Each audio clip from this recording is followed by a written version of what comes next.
کو سب کے غم خار کو میرے سرکار کو سب کے غم خار کو السلام السلام السلام۔ بسم اللہ الرحمن الرحیم۔ السلام علیکم دوستو، آج ہم بیان لے کر آئے ہیں حضرت مفتی عبدالسمیع صاحب کا۔ ویڈیو کا عنوان ہے بابری مسجد کا واقعہ۔ تو چلیے ویڈیو کو شروع کرتے ہیں۔ اگر ہماری ویڈیو آپ کو اچھی لگے تو ویڈیو کو لائک اور شیئر کریں۔ تو چلیے بیان کو شروع کرتے ہیں۔ بابری مسجد کا قضیہ کبھی حل نہ ہو، ہم مثال نہیں دینا چاہتے، اگر دینا پڑتی ہے۔ اس ملک میں گولڈن ٹیمپل پر بھی حملہ ہوا، لیکن وہ قوم متحد تھی اور اس متحد قوم نے مجبور کیا کہ حکومت ہند گولڈن ٹیمپل کو تعمیر کرائے، اس کی ٹوٹی ہوئی عمارات کو دوبارہ بنائے۔ لیکن کیا وجہ ہے؟ اس کی تعداد کل کروڑوں میں 1-8 کروڑ بیٹھتی ہے، تمہاری تعداد اس ملک میں 25 کروڑ بیٹھتی ہے، لیکن تم ایک مسئلہ حل نہیں کرا سکتے، ایک قضیہ حل نہیں کرا سکتے، بابری مسجد کی ایک اینٹ کا مطالبہ نہیں کر سکتے۔ اس کی وجہ یہ ہے کہ وہ جانتے ہیں کہ تم گروہ ہو اور جماعتوں میں بٹے ہوئے ہو، تمہیں اسی بات کی ضد ہے، اسی بات کو تمہیں لگایا گیا ہے۔ جس دن متحد ہو جائے گا مسلمان، اس دن ان کو، عالمی چوروں کو، ڈاکوؤں کو امت کی امانت چھیننے کا موقع نہیں ملے گا۔ وہ کیوں لڑانا چاہتے ہیں؟ آپ سوچ رہے ہوں گے کہ ہمیں کیوں ہمیں لڑانا چاہتے ہیں اور کیوں ہمیں جو ہے وہ برباد کرنا چاہتے ہیں۔ ان کے سامنے ہے اسرائیل کو گریٹر اسرائیل بنانا، جس کی سرحدیں وہ نہ ہو جو آج ہے۔ اسرائیل کی پارلیمنٹ پر لکھا ہے، اے اسرائیل، تیری سرحدیں نیل و فرات تک ہے۔ یہ دنیا کا واحد ملک ہے جس کی سرحدیں ابھی بھی طے نہیں ہیں۔ تیری سرحدیں نیل و فرات تک ہیں، جس کے بیچ میں 2 نیلی پٹیاں اس بات کی علامت ہیں کہ ملک مصر میں بھی حملہ کرنا ہے، دریائے نیل تمہارا ہے، اور ملک عراق پر بھی حملہ آور ہونا ہے۔ ملک عراق تمہارا ہے، جن کے اپنے منصوبے میں یہ بات شامل ہے کہ جن مقامات سے بنو نذیر و بنو قینقاع کو جلا وطن کیا گیا تھا، ان بستیوں پر بھی حملہ آور ہونا ہے۔ لہذا اس بنیاد پر وہ چاہتے ہیں امت آپس میں لڑتی رہے، اور ظاہر ہے کہ جو قوم لڑتی رہے گی اس پر بآسانی قبضہ کیا جا سکتا ہے۔ ہم تاریخ کا جب ورق الٹ کر دیکھتے ہیں تو ہندوستان کی تاریخ اٹھائیے، جس وقت یہاں ایسٹ انڈیا کمپنی کے سہارے اس ہندوستان پر انگریز قبضہ کرنے جا رہا ہے، اس ہندوستان کو اپنے جبڑوں میں لینے جا رہا ہے، یہاں سے نظام اسلامی کا خاتمہ ہونے جا رہا ہے، یہاں اسلامی سلطنت کو ٹکڑے ٹکڑے کیا جا رہا ہے، تو یہاں اس وقت میں بھی یہی چوچے چھوڑے گئے کہ بھائی ذرا یہ بتائیے اللہ جھوٹ بولنے پہ قادر ہے کہ نہیں؟ اب بحث شروع ہو گئی۔ کہے کہ اللہ قادر ہے تو بڑا مسئلہ، نہ کہیں تو بڑا مسئلہ۔ مناظرے شروع ہو گئے، اجتماع شروع ہو گئے۔ امکان کذب پر اللہ تعالیٰ بول سکتا ہے کہ نہیں بول سکتا؟ کس نے چھیڑا؟ عیسائیوں نے۔ پھر چھیڑ دیا، ذرا یہ بتاؤ اللہ تبارک و تعالیٰ محمد رسول اللہ جیسا ان جیسا کوئی دوسرا نبی بھیج سکتا ہے یہ نہیں بھیج سکتا؟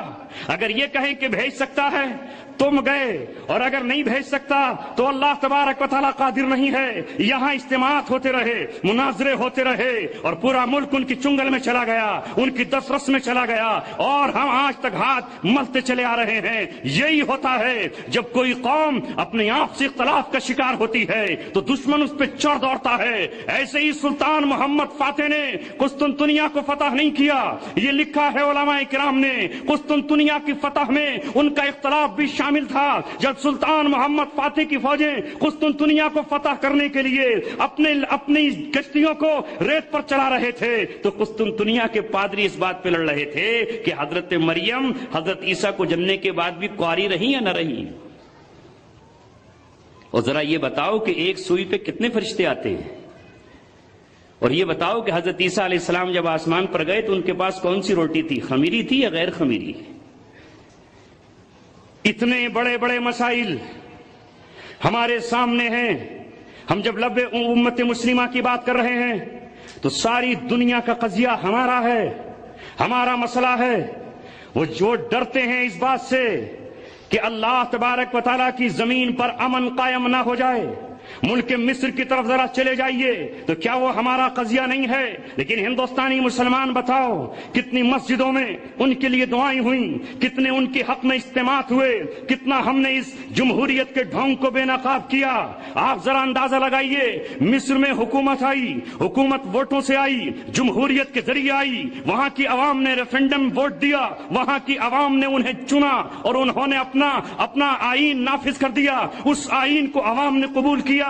لیکن وہیں مسلمانوں کو جو دوسرے اپنے آپ کو مسلمان کہتے، ان کا دعویٰ بھی ایمان اور اسلام کا ہے، لیکن ان کو کس نے استعمال کیا؟ ان کو مال کس نے دیا؟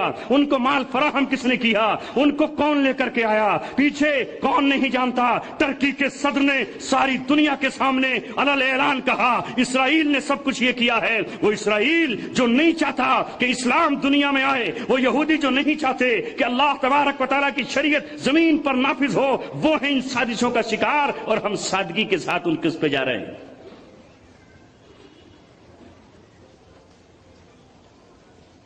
شیاطین ملوکیت کی آنکھوں میں ہے وہ جادو کہ خود نخچیر کے دل میں ہو پیدا ذوق نخچیری، جب شکار کو پھانسا جاتا ہے تو دانے ڈالے جاتے ہیں۔ اب ذرا آپ اندازہ لگائیے کتنا بڑا مسئلہ ہے کہ روئے زمین کے مظلوم لوگ سینکڑوں نہیں ہزاروں قتل ہوئے۔ قتل کرنے والے کون؟ وہ بھی ایمان کے دعوے دار۔ قتل ہو جانے والے کون؟ وہ بھی ایمان کے دعوے دار۔ اور اس کے بعد سینکڑوں کو جیل کے اندر ڈال دیا گیا، اور اسی دنیا میں جمہوریت کا مذاق اڑایا گیا کہ وہ جماعت جو الیکشن لڑتی ہے، وہ جماعت جو ان کے مطابق آتی ہے، اسے آج دہشت گرد تنظیم قرار دے دیا گیا۔ اس ملک میں اور اس سے بیرون ملک بہت ساری سازشیں ہیں جو ہمارے خلاف چل رہی ہیں۔ ابھی حال ہی میں سشیل کمار سندے جو اس ملک کے وزیر داخلہ ہیں، انہوں نے یہ بیان دیا کہ ہمیں یہ رپورٹیں مل رہی ہیں کہ اس ملک میں مسلکی خانہ جنگی شروع ہو جائے گی، جس طرح دیگر ممالک میں چل رہی ہے۔ ہو نہیں جائے گی بلکہ کرائی جائے گی، اور اس کی ڈور انہی کے ہاتھ میں ہوگی، تاکہ وہ یہ چاہتے ہیں کہ یہاں کا مسلمان تتر بتر ہو جائے۔ یہاں کا مسلمان دہشت گردی کی جنگ لڑ چکا، وہ مسلمان جن کو دہشت گرد کہا گیا تھا، وہ باعزت بری ہوئے۔ جو اصل دہشت گرد تھے ان کے چہروں سے بے نقاب اتری۔ جب یہ ان کا منصوبہ ناکام ہوا تو اب نیا منصوبہ یہ لے کر آئے ہیں کہ مسلکوں کی جنگ میں ہمیں جھونک دیا جائے۔ آپ نے ابھی اپنے علماء کرام سے سنا، اصل تب مسائل سے توجہ ہٹائی جائے۔ کیا حال ہوا ہے ہمارا؟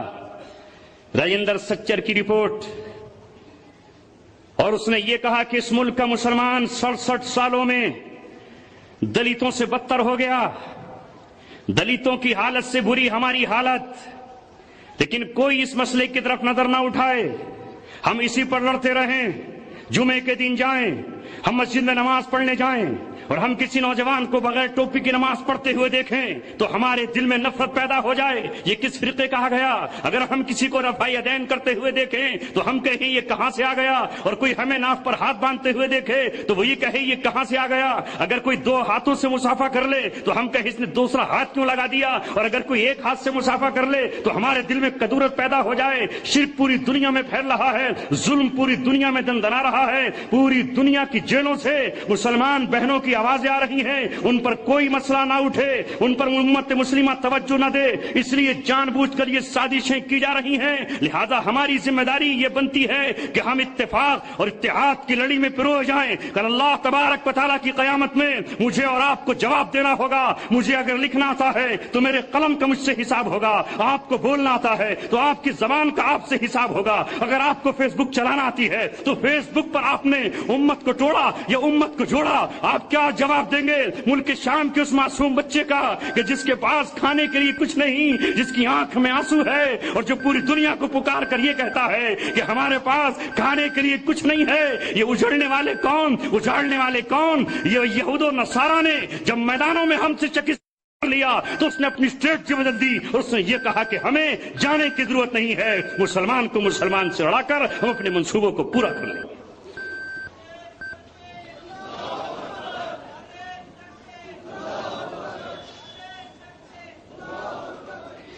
ایک ہوں مسلم حرم کی پاسبانی کے لیے، نیل کے ساحل سے لے کر تابخا کے کاشغر، ہمیں اکٹھا ہونا ہوگا، وہ کیوں ہمیں لڑاتے ہیں؟ اتنا بڑا مسئلہ ہو جائے، میں وحدت اسلامی کو اور اس کے کارکنان کو مبارکبادی پیش کرتا ہوں کہ انہوں نے پچھلے 2 سال سے جے پور کی سرزمین پر مسئلہ پیش کیا کہ ہمارے ہوتے ہوئے ہمارے رسول کی شان میں گستاخی کرنے والا، ہمارے نبی کی شان میں گستاخی کرنے والا سلمان رشدی نہیں آ سکتا، اور ہم اتفاق کے ساتھ کھڑے ہوں گے۔ اللہ جزائے خیر دے۔